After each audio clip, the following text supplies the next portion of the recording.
वैसे तो डॉक्टर गौरव ने हमें सारी चीज़ें बता दी हैं ऑलमोस्ट, फिर भी मैं अपनी तरफ से ऐड कर देना चाहूँगा इसमें।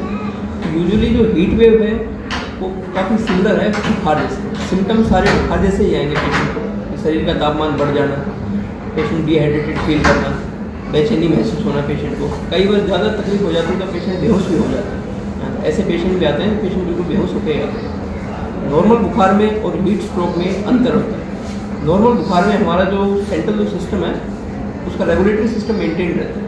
हीट स्ट्रोक में जो रेगुलेटरी सिस्टम है वो इम्बैलेंस हो जाता है बेसिकली। उसका ट्रीटमेंट नॉर्मल पैरासीटामोल से नहीं हो सकता है।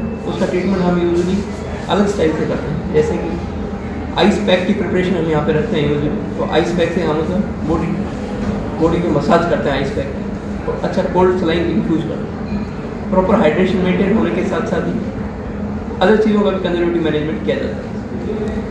सर लगातार ये जो बाज़ारों में जनता बाहर निकल रही है तो इसको क्या सावधानियां बरतनी चाहिए जनता के आम जनता के लिए यही गुजारिश है कि एक तो कोशिश करें, बहुत ही ज़्यादा ज़रूरी हो तो ही धूप में निकले, नहीं तो धूप में निकले ही नहीं। दूसरी बात, अगर निकलना ही पड़ रहा है तो अच्छा सा हाइड्रेशन प्रॉपर मेंटेन करें।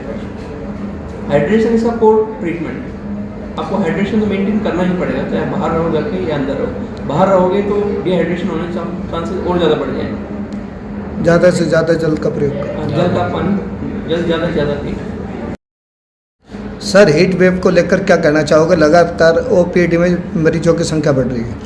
देखो हीट वेव पे जो भी मतलब पहली चीज़ तो ये है कि हीट वेव से प्रॉब्लम आपको क्या हो सकती है, जैसे कि क्रैम्प आना या फिर किसी बंदे को उल्टी आ जाना, ठीक है, चक्कर आ जाना, ये सारी चीज़ें और भी चीज़ें हैं, ये सारी चीज़ें जो है आपकी हीट वेव के कारण होती हैं। ठीक है, तो मान लो जैसे मरीजों की संख्या बढ़ रही है तो मरीजों को यही हिदायत है कि जब भी वो अस्पताल में आए तो पूरा अपना, जैसे कोई भी डिहाइड्रेशन है तो जैसे पूरा पानी वानी पी के आए, पूरा जो साल्ट वाली चीज़ें हैं मतलब वो सारी पी के आए, और जो खुले मतलब वेंटिलेशन खुले कपड़े जो है उस टाइप की चीज़ों को मेंटेन करें।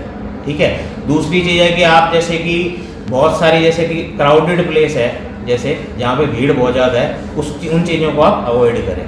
ठीक है, जनता बाहर निकलते समय क्या क्या इनका सावधानियां बरतें? सावधानी यही है कि मतलब आपको जैसे कि पूरा जैसे अपने घर से निकले तो पूरा पानी पी के निकलें।